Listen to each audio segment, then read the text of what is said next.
levando a mensagem da cruz ao mundo. Esta é a Rede Som Life de televisão.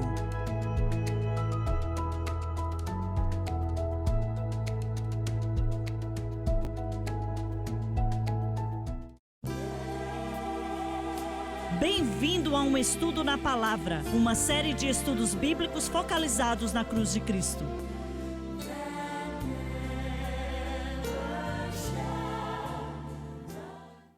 Bem-vindo hoje ao Estudo na Palavra. Eu sou o evangelista Jimmy Swagger com o Lauren Lawson, o Bob Cornell, Dave Smith e o Dr. Don Paul Gray. Estamos muito felizes de estar com você estudando os dons do Espírito. Sei que alguns de vocês conhecem muito bem este tópico muito importante, mas a grande maioria nunca ouviu em sua vida inteira um ensino sobre esses dons específicos que vem do Espírito, o Espírito Santo.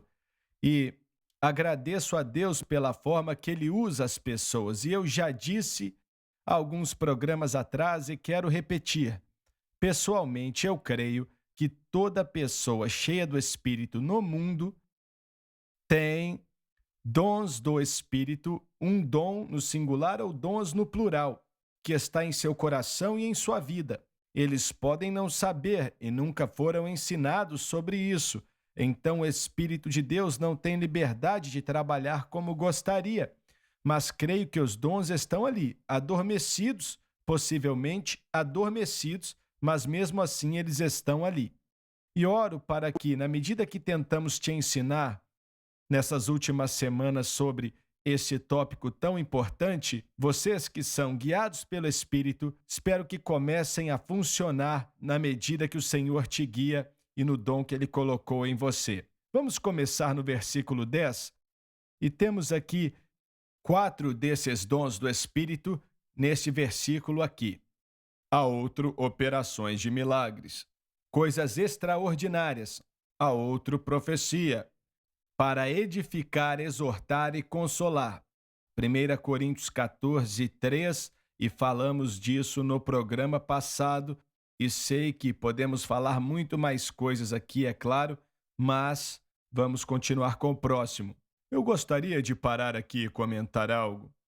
Estávamos discutindo isso e a ideia de exortar, consolar e edificar também se encaixa na maneira de proclamar ou pregar. E alguns consideram a ideia que todas as vezes que alguém prega, porque deve vir para edificar, exortar, mas nem sempre tem a ver com profecia. É o que estou dizendo. É o que Paulo quer dizer. Ainda que a pregação certamente possa ser e deve ser para edificar, consolar, e a palavra que a esposa dele deu. Claro que toda mensagem foi profecia, mas a palavra que ela deu foi profecia.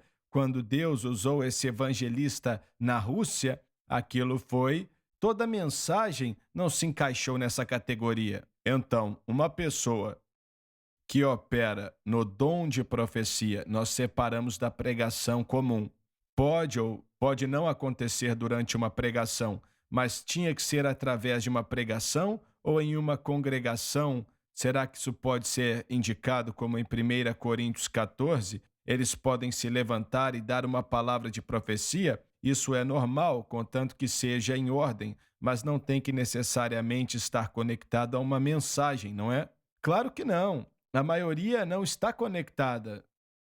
Quando as pessoas profetizam no meio da congregação, não tem nada a ver com a pregação do evangelho em relação a um pregador por trás do púlpito. Eu gostaria de separar porque algumas pessoas podem sentir a unção ou mover do Espírito para profetizar, mas acabam não fazendo porque acham que não são chamados para pregar, mas mesmo assim é de Deus, é um dom do Espírito que pode operar em alguém e não é a mesma coisa de ser chamado para pregar. Você está correto e acho que quero dizer amigos batistas, mas geralmente eles concluem que toda pregação é profecia, certo ou não? Ou só uma parte? É uma misturada, irmão Swagger. Em certas visões modernas dos dons do Espírito, que apareceram nos últimos 40 ou 50 anos, o ensino é o seguinte, Você pode experimentar esses dons, você pode operar no que quiser. Se você acha que é chamado, então experimente por um tempo. E olha, estes são dons do Espírito. Não é para você ficar praticando ou ensaiando. É algo que vem sobre uma pessoa. Você não faz um teste para isso. E as pessoas que estão assistindo ou ouvindo hoje, se estão em uma congregação que é cheia do Espírito Santo, provavelmente são bem-vindas a se levantarem em uma certa hora, de forma apropriada e decente, e trazer uma palavra. Talvez eles tenham medo e possam pensar: eu não sou chamado para pregar. E isso atrapalha o corpo de Cristo quando não conseguem operar nesses dons. E tem uma hora, porque quando a gente chegar no capítulo 14 de 1 Coríntios, vamos estudar um pouco mais sobre isso. Mas os dons estão sujeitos à pessoa. E quando a pessoa diz, olha, quando não estão em ordem e dizem, eu não tive escolha, eu tive que fazer isso, não vem de Deus. Eu estava pregando em Arkansas há anos atrás, e foi um culto maravilhoso, teve muita gente lá, tínhamos começado a passar na rádio, na época eu acho que não estávamos na televisão ainda. Nessa noite específica, acho que era uma sexta-noite, mas não tenho certeza. E chamei pessoas para o altar e veio um mover poderoso do Espírito Santo para atrair pessoas para Cristo. E de repente uma mulher começou a orar em línguas e era óbvio que ela estava fora de ordem. Era muito óbvio. E muitas vezes as pessoas oram em línguas em meio a um apelo e toca a vida das pessoas e elas são salvas, são abençoadas e por aí vai. Mas era óbvio que aquilo não vinha do Senhor. E aí eu falei para ela depois de um certo tempo que ela não queria parar e estava acabando com o espírito do apelo. Estava acabando com ele. Eu falei, irmã, você pode esperar um pouco? E aí ela começou a falar mais alto. Aí eu falei a segunda ou terceira vez, eu estou dando uma ordem para você ficar calada. Até que ela se calou. Depois do culto, ela veio para mim e ela estava brava, muito irada. E ela me perguntou, por que você mandou eu me calar? E eu falei, você estava fora de ordem. E a responsabilidade era minha, não sua. Você estava fora de ordem, sim. E ela falou, não estava não. Aí eu falei, estava sim. E ela falou, eu não conseguia, eu tive que fazer. E eu disse, é o primeiro sinal que não é de Deus, porque o espírito do profeta é sujeito ao profeta. O Espírito Santo não força ninguém a fazer nada. Ele não força a pessoa a falar algo em línguas ou força a pessoa a interpretar alguma coisa. Ele não faz isso. A inclinação ou o guiar do Espírito Santo pode vir forte sobre uma pessoa, mas não é questão de ter que fazer. É forte, sempre é forte, mas o que aquela senhora, porque ela sentiu a presença de Deus na congregação. Estava óbvio naquele prédio. E algumas pessoas pensam que quando sentem a presença de Deus, tem que fazer algo. Eles têm que fazer algo. Isso não é de Deus.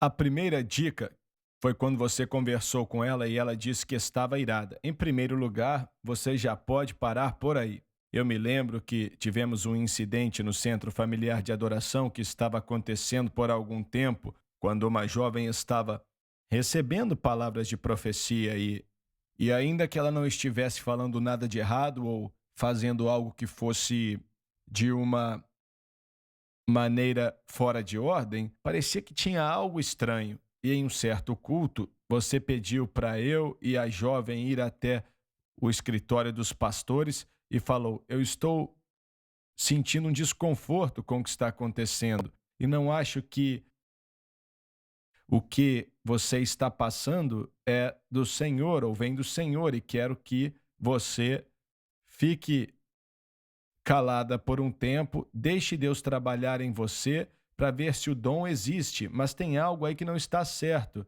E a jovem foi muito bondosa, mas ela falou, quando eu estava pensando isso ontem à noite, olha a indicação aí, ó.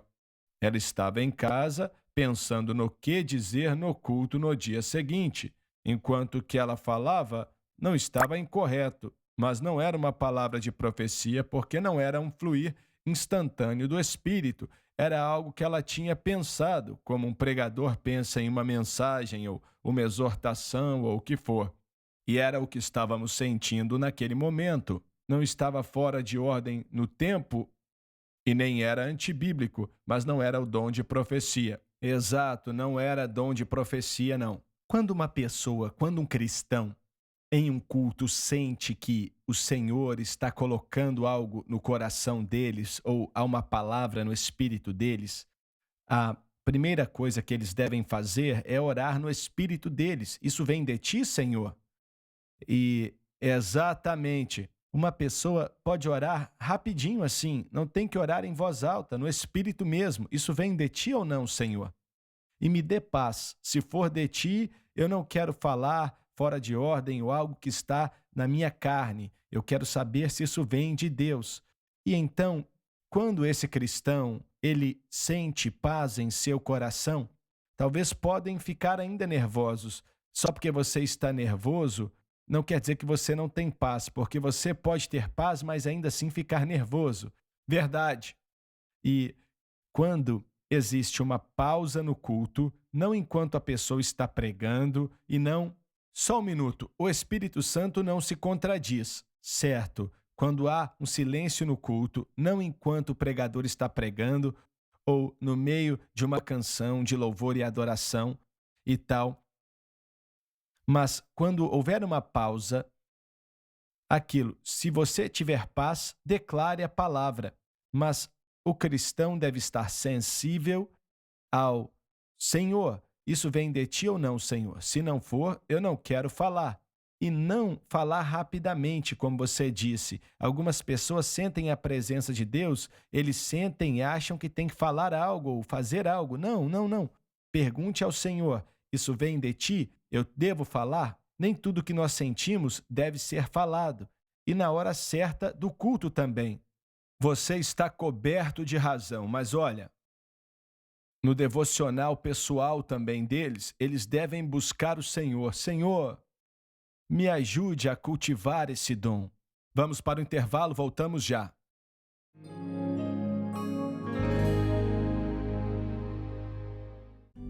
Todo crente deveria estudar a palavra de Deus. Dirigido por Deus e com muita sabedoria, o irmão Swaggart reuniu esses comentários bíblicos para ajudar os crentes. Os comentários da Bíblia, elaborados por Jimmy Swaggart, podem ser considerados um dicionário bíblico, uma enciclopédia bíblica. Com esses recursos, você terá a oportunidade de se aprimorar. Para fazer o seu pedido, ligue ou visite o site